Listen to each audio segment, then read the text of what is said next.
In this video, I'm going to be showing you guys how to illustrate a person using the water brush pens by Stedletter and Coy.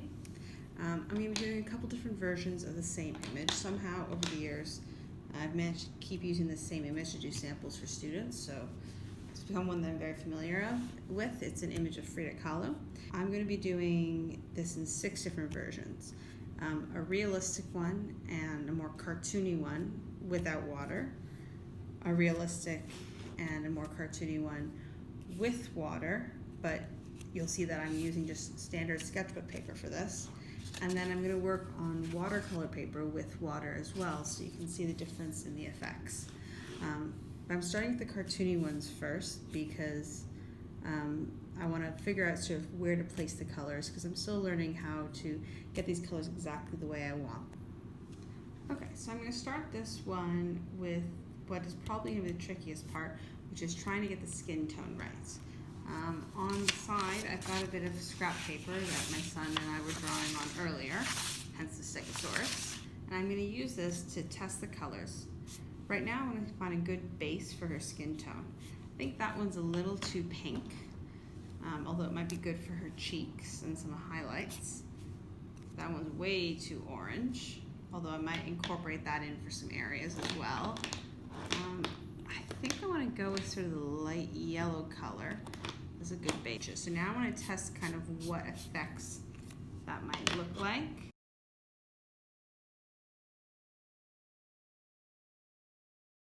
I think for the cartoony sort of versions, her skin's going to have a slightly yellow tone with kind of highlights of pink. So we're going to see what this looks like. This may look ridiculous at the end, but everything's worth a try.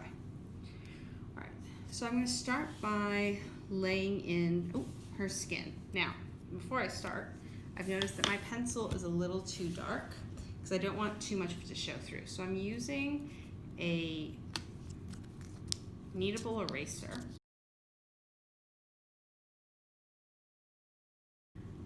So I'm going to start by applying this yellow to basically her whole face. Just going to look a little bit Simpsons-like because of this color, but I'm going to overlay in different areas with the light pink and the light orange to create the tones that I'm hoping to achieve.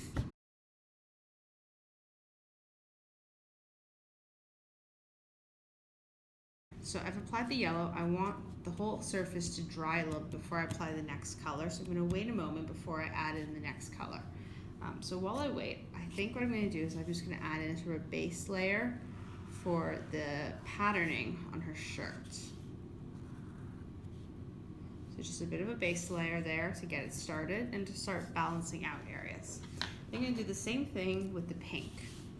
And I want to use these oranges and pink in a few different places because I want little highlights of them to show through to help make a more unified image and keep the whole image quite warm toned. In the actual photograph, she's standing at a wall that's quite blue, which will make a nice contrast in the image once I finish applying all these colors.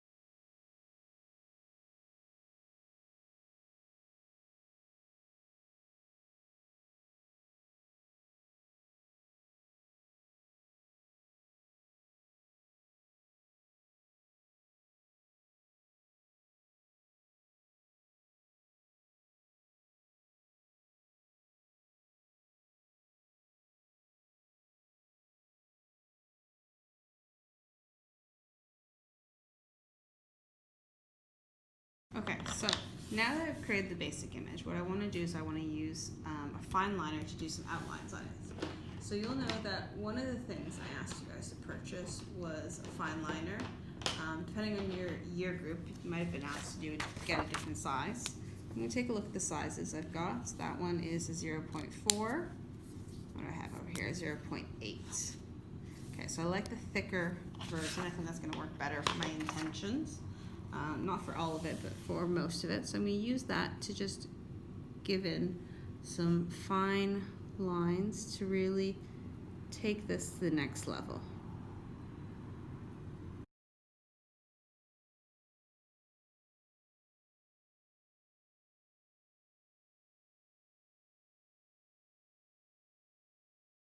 And I'm going to go ahead and take a smaller pen to just do the details of her eyes. Her eyes aren't actually closed in the picture, they're just very almost closed, and she's kind of looking to the side, but I decided to simplify the image just for what I'm doing here. Okay, so I'm generally happy with that. Not quite what I was intending to make, but I'm still happy with the final outcome despite the yellow skin.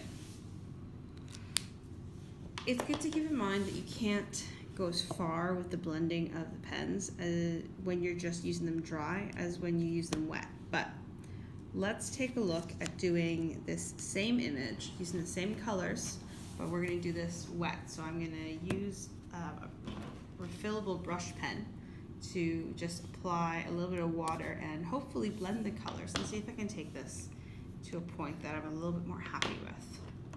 So once again, we're going to dive right in with that yellow color. But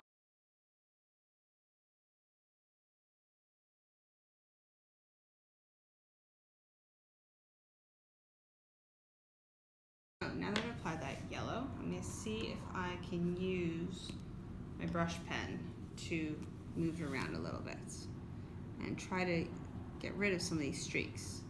Now, before I can apply the next color, I'm going to have to let this dry. So this might be a good chance to bounce around to the other images. Okay, so while that dries, let's pull out the one on the watercolor paper. Now, for watercolor paper, I'm using the Winsor & Newton 300 GSM cold pressed. Okay, so it's got a bit of texture to it, but you can see that it is quite thick paper. In fact, these are designed to be postcards. You can see from the spot for the stamp. Okay, so let's move this to the side while it dries before I can apply the next color. And let's go right here and do the same thing. Okay, so it's the same sort of image, same sort of cartoony effect. But what I'm going to do is I'm going to apply the yellow and then use the watercolor brush. And I'm hoping that with the watercolor paper, it shifts around a little bit better. I know not all of you have access to watercolor paper, but for those of you who do, it might take your work a little bit further. And you're always welcome to extend your artwork and your homework and make it stronger using the materials you have at home, which for some of you might be brushes and water. Now I can already tell that it's working better on this paper that it's designed for because I'm definitely losing those streaks like I wanted to, but it's also lightening up the yellow in some places. In fact, I think I'm going to use an old watercolor trick and get some paper towel and blot some of the excess off and maybe lose a little bit of that bright yellow effect. Alright, now that I've adjusted my camera to a better direction, I'm just going to blot off some of that yellow. Didn't quite get off as much as I wanted to, so I'm going to go back with the water, squeeze a little bit more into the bristles, and do another coat of water to try to remove some of that excess yellow. I probably actually should have put less yellow down with the marker and just used the water to shift it about. That probably would have been the smart thing to do.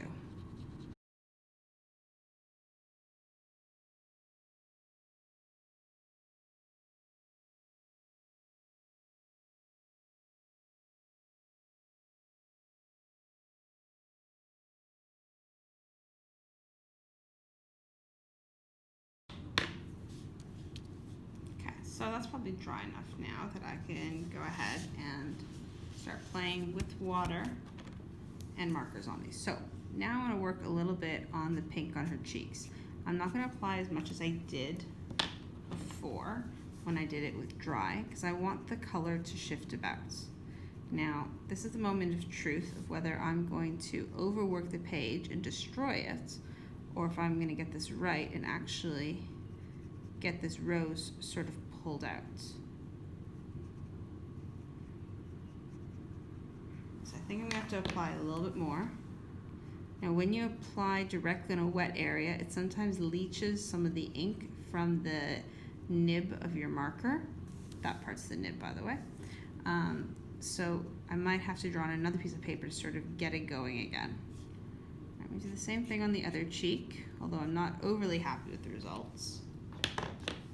Not super satisfied on this paper. Now this paper is not as strong as the paper that I'd asked you guys to get. This is on only 105 GSM, but I'm out of the better quality of paper at home right now, so I'm just gonna have to use this one.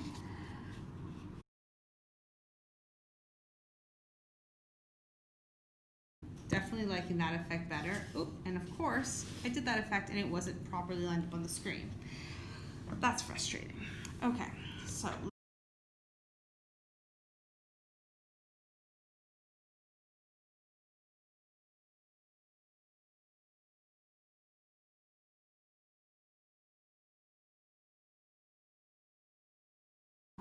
that's definitely coming out too strong. Not what I was hoping for. And I'm beginning to overwork the page in a few spots. Hopefully I can salvage it once I use my Fineliner, but we'll see. I just use a little bit of orange.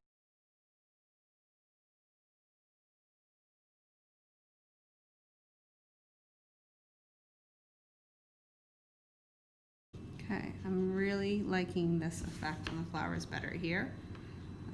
The colors are looking really nice. Let's see what happens when I try that on the weaker paper.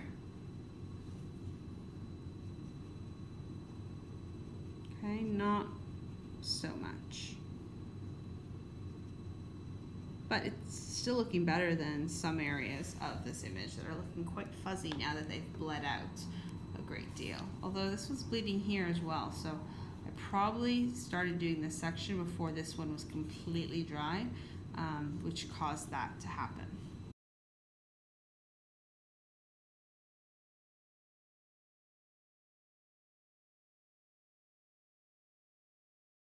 And because this cheaper paper stays wet longer, doesn't absorb into the paper, but it kind of sits on the surface, my red pen is bleeding just a little bit more and allowing kind of the effect that I wanted to happen a bit more strongly. I'd hoped that would happen here, but it's not quite happening here, so I might have to go with a brush to kind of get what I want.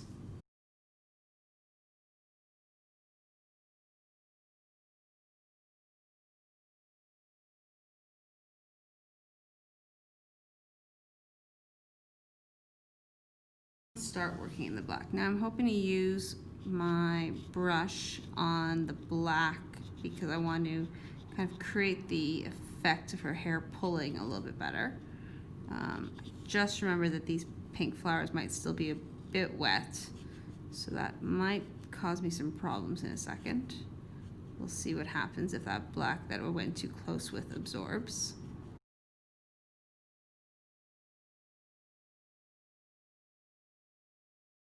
I think what I'm forgetting is that when you're using a brush to a water brush to take these further, you don't actually have to completely fill an area. Whereas I keep doing that. I'm literally doing that as I talk right now. I'm trying to fill these areas instead of remembering, but I don't actually have to. The brush should do most of the work for me.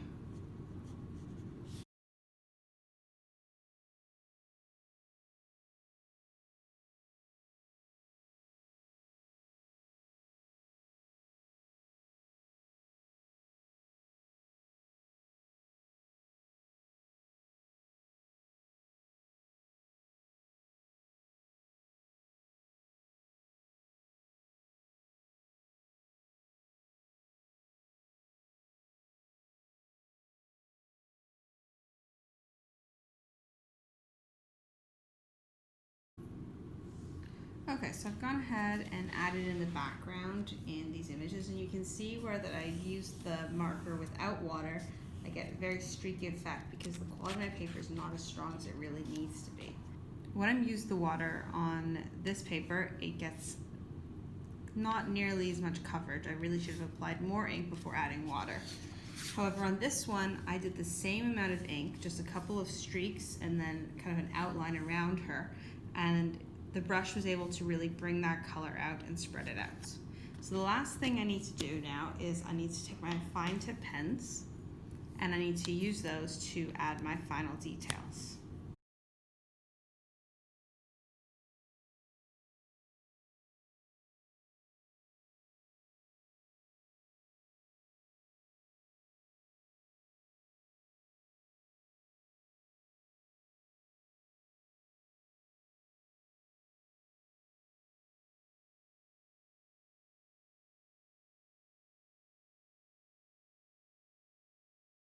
Okay, all in all, between the three, the one that's on watercolor paper definitely turned out the best. Using the water brush on the normal paper, not happy with that. Although, now that I have a chance to kind of come back and look at it again, I am really starting to like this one that's just dry watercolor brushes straight on the paper. So I think sort of a mix of these two will be sort of the style that I like the most. I think these two are the winners out of these three. The next video, I'm going to go over how to do the same image with the same sort of limitations, but doing it in a realistic style.